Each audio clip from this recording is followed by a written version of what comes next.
primeira vez que rolou comigo foi muito doido. Cara, eu tava muito nervosa, eu não sabia nem o que pensar. Eu era muito nova e eu não tava preparada. Pra mim também foi muito doido. Eu acho que a gente não se acostuma. Eu ainda fico chocada.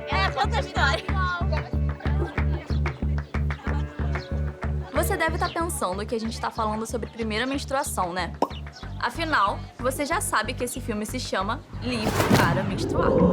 Mas, na verdade, a gente tá comentando a emoção de ter pela primeira vez uma lei da nossa autoria aprovada numa Assembleia Legislativa, Municipal, Estadual e, se tudo der certo, também no Congresso Nacional. Então, esse não é um filme sobre menstruação. É sobre fazer política e interferir nas decisões que impactam todas as áreas das nossas vidas, inclusive a menstruação. Mas vamos voltar para o começo dessa história. Eu sou Amanda e tô aí caminhando em direção a uma reunião histórica. O primeiro encontro do Elza Soares, o meu clube de articulação política. A gente fundou esse clube para se reunir, conversar, estudar, debater coisas importantes pra gente. O nome Elza Soares é porque essa mulher negra, periférica, feminista, talentosa e vinda da zona norte do Rio de Janeiro, assim como a gente, transborda inspiração.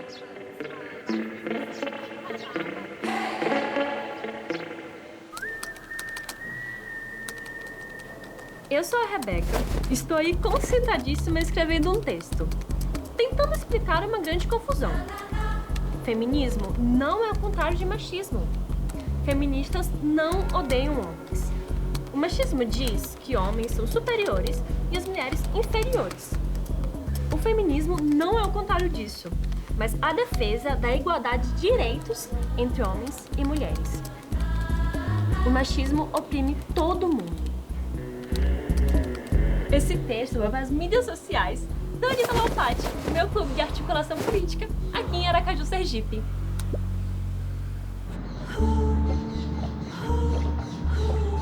Oi, gente. Boa tarde. Como é que vocês estão? Eu sou a Grazi. Tô aí no meio de uma roda de conversa na Cidade de Deus, aqui no Rio de Janeiro. Eu gosto de estar em coletivo, me conectando e trocando com gente diversa, que pensa diferente, tem diferentes visões de mundo, ideias, convicções políticas, mais gente que está disposta a se reunir para transformar realidades. Tem pessoas que discordam da gente e até aí normal, tudo certo. Mas tem pessoas e ideias que querem acabar com a gente, que acham que a gente não tem nem o direito de existir.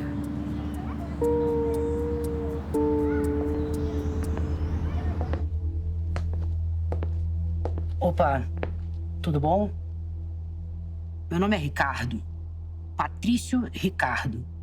Mas pode me chamar de patriarcado, que é mais curto e grosso. Tem muita paciência não, tá ligado? Já tô aí completando meus 4 para 5 mil anos. Já vi muita coisa, fera. Mas sigo em forma, né? Força total. O pai é brabo. Agora essas meninas aí, com esse papinho de transformar a realidade, feminismo, formar grupinho. Dá até dó, brother. No que depender de mim, isso daí não vai longe, não. Meninas na política? Que é isso? Lugar de mulher é em casa. Melhor elas ficarem em casa bem protegidinha, que o mundo é muito perigoso. Eu tava explodindo de alegria por estar com minhas amigas fundando o nosso clube. Um espaço seguro e inspirador para falar dos meus medos e dos meus sonhos. E aí, Beca? Oi, Bequinha, Tereza! Ai, gente, que bom que a gente criou esse clube. É só assim pra gente ver mesmo. Ai, nem me fale, eu tô super animada, menina. É muito babado isso tudo. Saudade que eu tava. Gente, Vocês estão vendo isso? misericórdia, o Vocês que estão tá vendo o que acontecendo? tá aparecendo? O que tá rolando? Meu Deus. Tá, eu tô Coronavírus? começando a ficar assustada, gente. Tá travando aqui. O que tá rolando? O que tá acontecendo? Alô? Meninas, vocês estão me escutando? Bea? Aisha? Tereza? Meu Deus, eu não tô acreditando. Bem na hora a gente começa a nossa articulação no nosso clube, do nada aparece uma pandemia gigantesca, com um vírus que ninguém conhece. E simplesmente fecha tudo. Ninguém sai de casa, fecha escolas, fecha comércios, empresas. Tá tudo fechado. Meu Deus! Ia lá, não falei que era melhor ficar em casa? Negócio de formar grupinho feminista. Perca de tempo.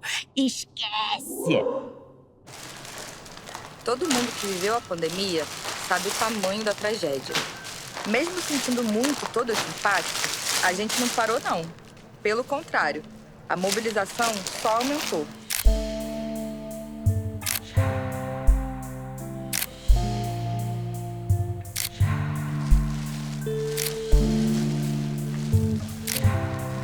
Cara, você reparou uma coisa? O quê? Cesta básica tem arroz, feijão, farinha, óleo, tem até pasta de dente, mas não tem absorvente. Real. Tipo, uma pessoa que não tem dinheiro pra comprar comida, de onde que ela vai tirar dinheiro pra comprar absorvente? Vai virar mais um caso de pobreza menstrual. Você já ouviu falar em pobreza menstrual? Pobreza menstrual é um fenômeno complexo, mas basicamente é a falta de acesso da menina, mulher, homem trans ou pessoa não binária que menstrua a produtos adequados para sua higiene pessoal, tipo absorventes, coletores ou calcinhas menstruais. A falta de boas condições para essa higiene, como banheiros, serviços de saneamento básico e de coleta de lixo, e o desconhecimento sobre o funcionamento do próprio corpo e os ciclos menstruais, tudo isso é pobreza menstrual. Se a gente considera o absorvente um produto superficial, e se as meninas não palpitam no orçamento da família, como é que fica? Quem tá nessa situação acaba improvisando. Para segurar o sangramento, usa panos velhos, roupas, jornais e até miolo de pão. E se a pessoa consegue o absorvente aqui, outro ali, fica usando o mesmo por muitas horas para economizar. Enquanto ginecologistas indicam de 3 a 6 trocas diárias. As consequências são graves para a saúde física, emocional e para o pleno desenvolvimento do potencial dessas meninas, mulheres e pessoas que menstruam. E em lugar que falta educação menstrual, geralmente costuma faltar também educação sexual. Essas pessoas podem estar mais vulneráveis a sofrerem abusos. Mas e daí? Eu não sou ginecologista. Você quer que eu faça o quê, chefe? Isso daí é um assunto da ordem do íntimo. Cada uma que se resolva com a sua família dentro das 4 paredes da sua casa. Não, isso não é um problema individual. A pobreza menstrual interrompe os estudos. As meninas faltam às aulas quando estão menstruadas e sem acesso a produtos adequados. E as pessoas em situação de rua? E a população carcerária? E os homens que menstruam? São muitas pessoas em pobreza menstrual no Brasil. É tudo cheio de insegurança, vergonha, medo, tabu e falta de informação. Vocês querem falar de tabu? Tá. Disso aí eu entendo, viu? Deixa eu só contar uma historinha aqui pra você, meu consagrado. Antes de eu nascer, estamos falando aí, o quê? De uns 4.000 anos antes de Cristo, mais ou menos, tá? Ninguém entendia muito bem esse negócio de menstruação, não. Um bagulho esquisito. A mulher sangrava, aí não morria. Aí no mês seguinte ela sangrava de novo. Pô, eu era pequenininho, molequinho de tudo mesmo, sabe? Aí eu via aquelas deusas assim, poderosona. Dava mó medo. Ficava boladão, pô. Mas aí eu fui ganhando força. O pai meteu um shape. Aí a gente resolveu isolar essas menstruadas. Menstruou? Vai pra cabana. Nada de resenha, de revoada, não. Vai ficar isolada na cabana. Pô, elas estavam tudo sujas. Cara, agiliza aí pra gente. Eu passei a controlar tudo. Não só fisicamente, mas também aqui, ó, no simbólico, nas metáforas. É que o pai é sofisticada, né, princesa? Quem definiu o ponto de vista certo pra ciência, pra filosofia, pra política foi o pai aqui, ó. E mulher que fica em casa, trabalhando pra mim de graça e sem acesso à educação. Aliás, deixar as mulheres sem estudar por milênios foi a maior sacada para elas colaborarem comigo. Então, pra quê? Distribuir informação sobre menstruação, sobre sexualidade? Se é tabu, se é feio, se é nojento, se é pecado, elas ficam com vergonha, né? E aí é bem mais fácil de controlar. Vem cá. O pai é gênio, né, boneca? Viu? Pobreza menstrual não é um problema privado. E assim que começamos a falar sobre isso, também começamos a arrecadar absorventes para doar, em grupos por todo o Brasil. Na primeira arrecadação da Elza Soares, conseguimos dinheiro.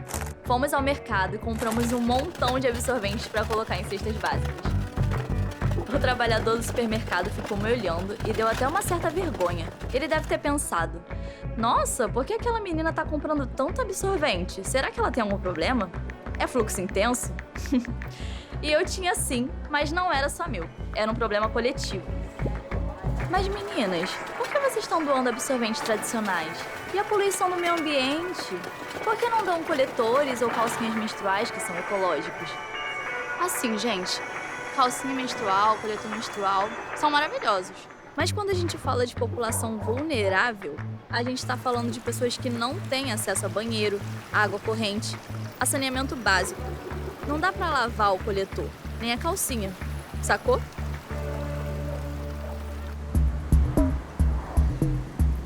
Em Aracaju e em outras cidades, também nos organizamos para fazer doações. Mas logo veio a pergunta: e no outro mês? A gente vai ter que arrecadar tudo de novo? E seguir fazendo isso todo mês? Era mais eficaz começar a pensar em política pública.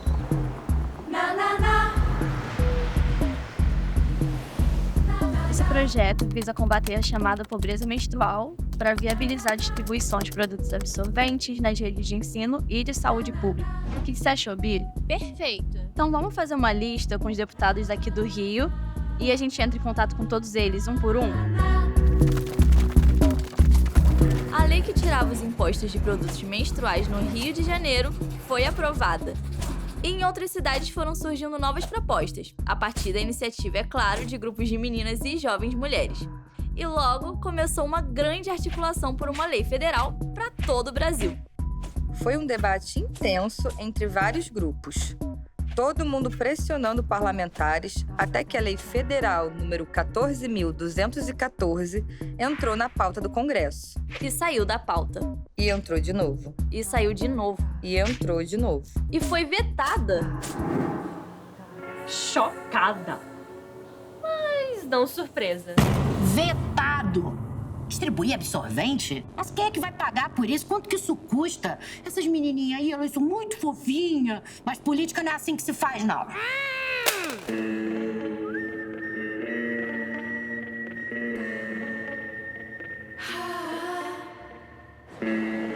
A gente estava muito confiante que a lei federal seria aprovada. Vários parlamentares estavam a favor, mas ela foi vetada pelo então presidente. E eu comecei a pensar sobre todas as vezes que um movimento de mulheres foi parado na política.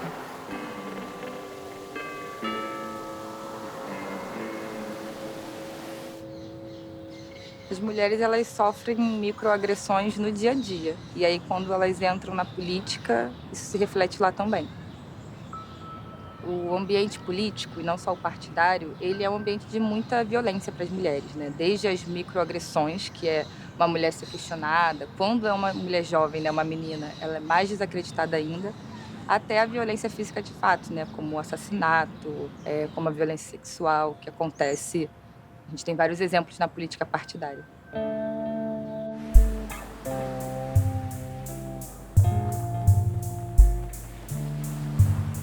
Em 2021, foi criada a lei para combater a violência política contra a mulher. Eu penso em Marielle. Marielle presente. Penso nas deputadas e vereadoras que estão nesse exato momento recebendo ameaças. Das mulheres que foram torturadas durante a ditadura porque ousaram se posicionar. Eu penso nas mulheres indígenas, nas mulheres negras, violentadas brutalmente desde a fundação desse país.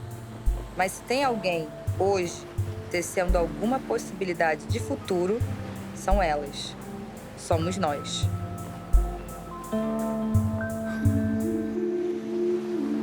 Muitas vezes, quando a gente fala de política, a gente se limita àquela liderança, né, que está lá como rosto do partido.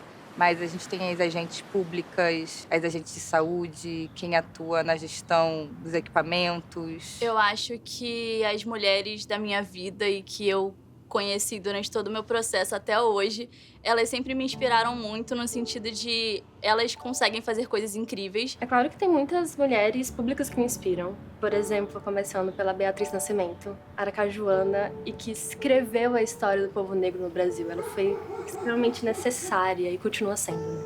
Ela existe. Mas as mulheres da minha história, elas que colocaram as palavras na minha vida e na minha caminhada. A minha mãe, a minha avó e a minha irmã, elas me deram a vida, né? Minha avó, minha mãe sofreu muito racismo.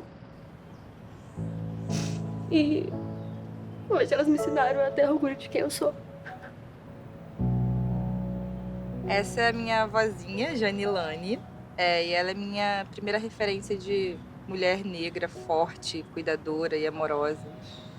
Essa é a Luciane Lacerda. Ela é uma ativista histórica do movimento negro, do movimento feminista. Ela que me apresentou tudo que eu hoje exploro mais a fundo com ativismo e defesa de direitos humanos. Essa aqui é a Bia, é minha melhor amiga, e ela tá comigo durante todo esse processo. E eu acho que as coisas não teriam acontecido da forma que aconteceram se ela não tivesse comigo, se ela não tivesse sido teimosa em alguns momentos, se ela não tivesse falado, não, vai você falar, você vai falar assim. Então, eu acho que é importante ter pessoas desse tipo junto. Essas aqui são minhas irmãs mais novas e muito do que eu faço é por causa delas.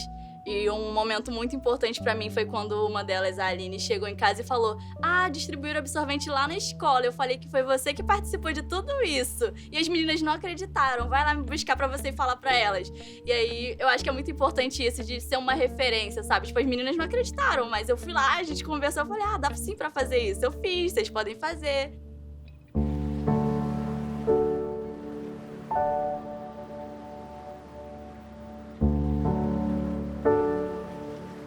Eu sou uma sonhadora. Cuido bem dos meus sonhos. E pensando em todas as mulheres que vieram antes de mim, eu percebo que além de sonhar, eu fui sonhada. E se eu estou aqui, é porque estes sonhos têm força.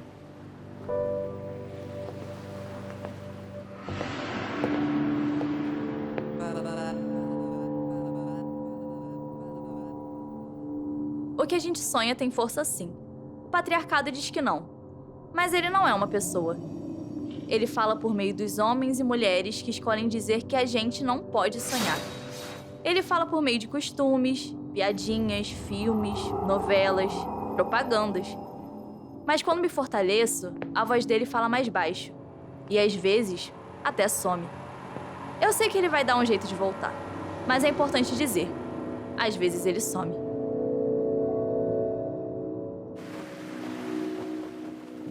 Depois do veto à lei federal, a gente decidiu que era hora de ir até Brasília.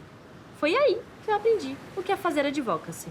Bom, boa tarde a todos e a todas. Meu nome é Rebeca, eu sou líder regional e eu queria, na verdade, reforçar a questão da educação menstrual e que, por exemplo, estamos aqui presentes falando em uma audiência pública sobre dignidade menstrual. Fomos em vários gabinetes de deputadas e deputados e começamos a fazer mais e mais barulho também nas mídias sociais e na TV. Lá vai começar. O que será que provoca tanto desconforto? Você consegue imaginar sobre o que elas estão falando? Pois talvez você se surpreenda. O assunto é menstruação, um processo natural do corpo feminino, mas ainda tabu para muitas mulheres e cercado de desinformação. A Letícia é diretora da Girl Up, um movimento global que treina e conecta meninas para que elas sejam líderes pela igualdade de gênero. Ter ido até Brasília conversar com deputadas e deputados me trouxe a certeza que eu quero trabalhar com política. Lembrei da Rebequinha criança, que já sonhava muito alto. Nosso movimento estava no fantástico. Faz parte dessa história. Isso validou o que a gente estava falando. O assunto foi ganhando cada vez mais espaço na mídia. E tempos depois, o veto do ex-presidente caiu. Eu acho que é muito doido perceber como eu era antes de todo esse processo e ver como eu sou agora. Eu não achei que eu ia conseguir escrever uma lei, não achei que ela ia ser aprovada, não achei que ela ia ser aprovada com unanimidade, muito chique. Eu me considero livre pra sonhar, porque eu consegui sonhar e realizar. E agora eu só quero sonhar e sonhar mais pra ir realizando cada vez mais coisas daqui pra frente. Sonhar ainda é um privilégio. É claro que olhando pra minha trajetória, eu vejo que eu realizei um monte de sonho que eu nem sabia que tinha. Mas olhando pra trás, de onde eu vim, eu vejo que tem um monte de gente, um monte de criança morrendo sem nem saber quais sonhos tem. O que mais aprendi no livro para menstruar foi que eu posso fazer as coisas, que eu posso lutar pelos meus direitos, que eu posso falar com deputados, que eu posso falar com as pessoas. Eu me senti uma super-heroína. Eu me senti capaz, na prática, de transformar vidas. O que também me fez eu ter a certeza de que eu quero entrar na política. Porque eu percebi que na política a gente consegue trazer isso na prática. Eu me considero totalmente livre para sonhar. Até o ponto de que eu sonho e serei presidente do Brasil um dia. E eu sonho em votar na Rebeca. Eu também quero votar na Rebeca. Eu também quero votar na Rebeca. Ai, meninas, muito obrigada. Eu fico muito emocionada. A gente faz tudo com emoção, né?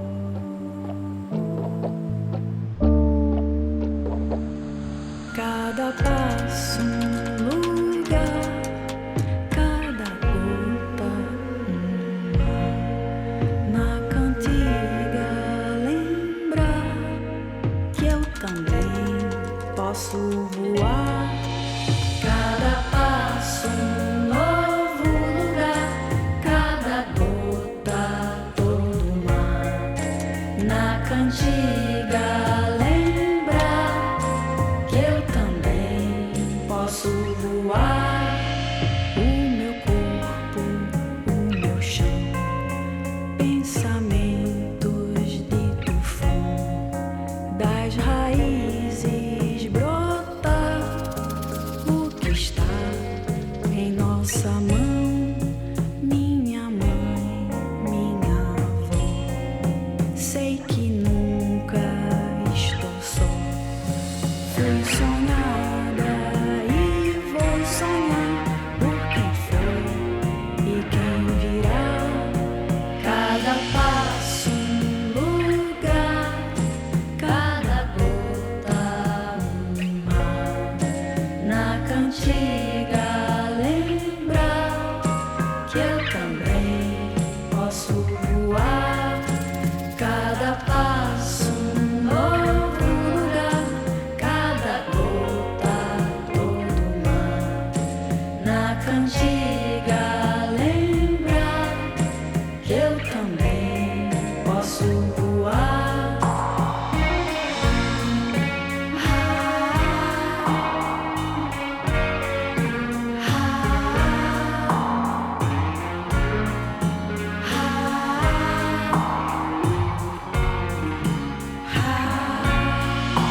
Todo ciclo um recomeço, sigo o fluxo e não esqueço de honrar o sagrado que habita cada passo de um rascunho. Faço mundo, meu mergulho é profundo, livre para fluir com o futuro que surgir. Cada passo um lugar, cada gota um mar. Na cantiga